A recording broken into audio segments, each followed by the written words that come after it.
পবিত্র কুরআনে উল্লেখিত মহান আল্লাহর আরেকটি গুরুত্বপূর্ণ নাম হল বারিয়ু। এর শব্দের অর্থ পৃথককারী বা উদ্ভাবক। পবিত্র কুরআনে এই শব্দটি 4 বার এসেছে। মহান আল্লাহ বারিয়ু, কারণ তিনি সৃষ্টিকুলকে অস্তিত্বহীনতা থেকে পৃথক করেন। মহান আল্লাহর একটি গুণবাচক নাম হিসেবে এই শব্দটি এসেছে সূরা হাশরের 24 নম্বর আয়াতে খালিক শব্দটির পরে। এই আয়াতের অর্থ হল তিনি আল্লাহ তাআলা, স্রষ্টা, উদ্ভাবক, রূপদাতা। উত্তম নামসমূহ তাঁরই। নভমণ্ডলে ও ভূমণ্ডলে যা কিছু আছে সবই তাঁর পবিত্রতা ঘোষণা করে।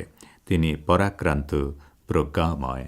যিনি উদ্ভাবক, তিনি যা উদ্ভাবন করেন তাতে অতীতের কোনো কিছু বা বস্তু থাকে না।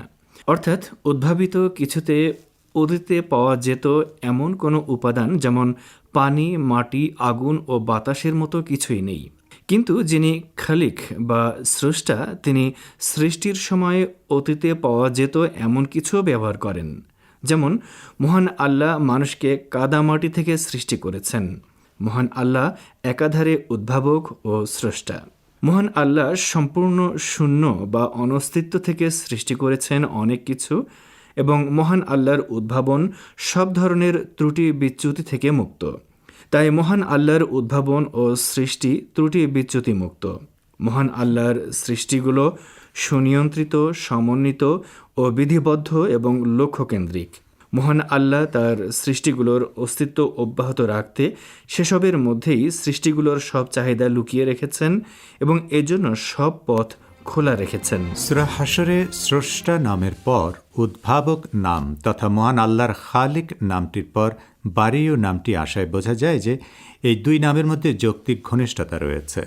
মহান আল্লাহ স্রষ্টা, কারণ তিনি সৃষ্ট বস্তুর মাত্রা ও বৈশিষ্ট্য নির্ধারণ করেন এবং সৃষ্টির পাশাপাশি মানুষকে তিনি অস্তিত্বহীনতা ও ত্রুটিহীনতা থেকে মুক্ত রেখে পূর্ণতার মধ্যে পৌঁছান বলে তিনি বারিয়ু। অন্য কথায় বারিয়ু অর্থ প্রজ্ঞাময়, বিধিবদ্ধ ও লক্ষ্যপূর্ণ সৃজন, যা মানুষকে পূর্ণতার পথে এগিয়ে নেয়। মহান আল্লাহর বারিয়ু নামটি সূরা বাকারার 54 নম্বর আয়াতে 2 বার এসেছে।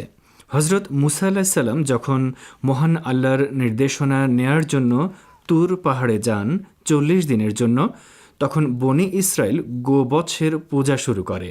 সূরা বাকারার 51 থেকে 53 নম্বর আয়াতে এ বিষয়টি উল্লেখ করা হয়েছে। এরপরের অর্থাৎ 54 নম্বর আয়াতে বলা হয়েছে, আর যখন মুসা তার সম্প্রদায়কে বলল, হে আমার সম্প্রদায়, তোমরা তোমাদেরই ক্ষতি সাধন করেছ এই গোবৎসের পূজা করে, কাজেই এখন তওবা করো নিজ স্রষ্টার কাছে। কারো কারো মতে এখানে বলা হচ্ছে মহান আল্লাহ বনি ইসরায়েলকে পবিত্র ও ত্রুটিহীনভাবে তথা বারিয়ু হিসেবে সৃষ্টি করেছেন এবং খোদা প্রদত্ত সহজাত নূরের মাধ্যমে তাদেরকে বিশ্বজগতের বাস্তবতার জ্ঞান দান করেছেন। ফলে তারা আসল ও নকলের পার্থক্য করতে শিখেছে ও নকল কিছুর ইবাদত থেকে দূরে থেকেছিল। কিন্তু তারা এমন মহান আল্লাহকে বাদ দিয়ে গোবৎসের পূজায় লিপ্ত হলো। এই পূজা তাদের হৃদয়ে বদ্ধমূল হয়েছে। ফলে খোদার কাছ থেকে পাওয়া তাদের পবিত্র সহজাত প্রকৃতি ত্রুটিযুক্ত হয়ে পড়েছে। ইরানের প্রখ্যাত দার্শনিক, আরেফ ও মুফাসসিরে কোরআন আয়াতুল্লাহ জাওয়াদ অমলির মতে সূরা বাকারার 54 নম্বর আয়াতে মহান আল্লাহর বারিয়ু নাম উল্লেখ করে যে ইঙ্গিত দেওয়া হয়েছে তা হল মহান আল্লাহ হলেন জ্ঞানী, শক্তিমান ও প্রজ্ঞাময়, যিনি সৃষ্টিকুল সৃষ্টি করেছেন বিশেষ মাত্রায় এবং বিশেষ পরিকল্পনা ও ব্যবস্থার আলোকে।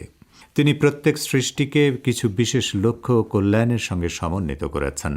তাই অজ্ঞতার প্রতীক হিসেবে বিবেচিত গাভী ও গোবৎসের তুলনায় মহান আল্লাহই ইবাদত বা উপাসনা পাওয়ার বেশি যোগ্য।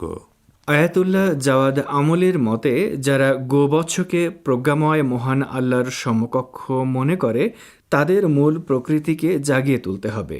সূরা বাকারার 54 নম্বর আয়াতে মহান আল্লাহর অন্যতম নাম বারিউর উপস্থিতি সৃষ্টিকুলকে বিশেষ প্রজ্ঞাময়তা ও লক্ষ্য উদ্দেশ্যের আলোকে সৃষ্টি করার বিষয়টি তুলে ধরে।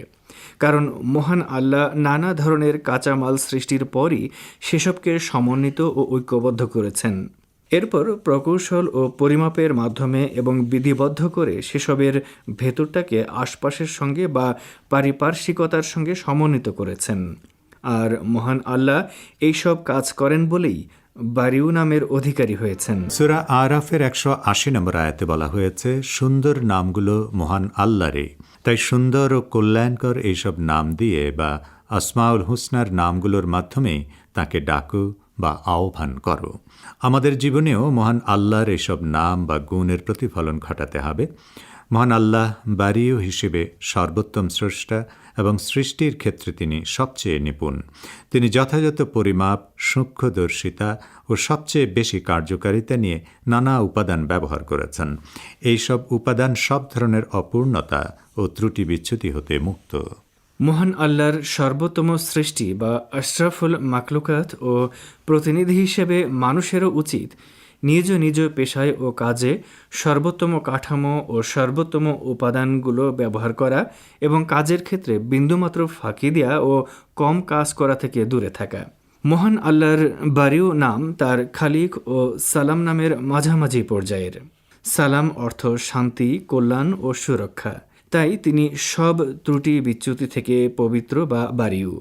তিনি এমন চরম বা নিরেট ও নিরঙ্কুশ কল্যাণময় যে তার মধ্যে নেই কোনো অকল্যাণ বা মন্দ। মহান আল্লাহ তার দাসদের সঙ্গে এই সালামের আচরণই করেন যুদ্ধময় বা ক্ষতিকর কোনো আচরণ তিনি তাদের সঙ্গে করেন না।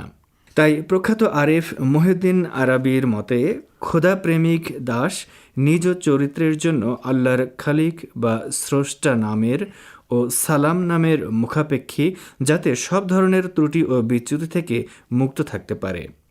আর এই দুই নামের মাধ্যমেই সে বারিউ নামে উপনীত হয়।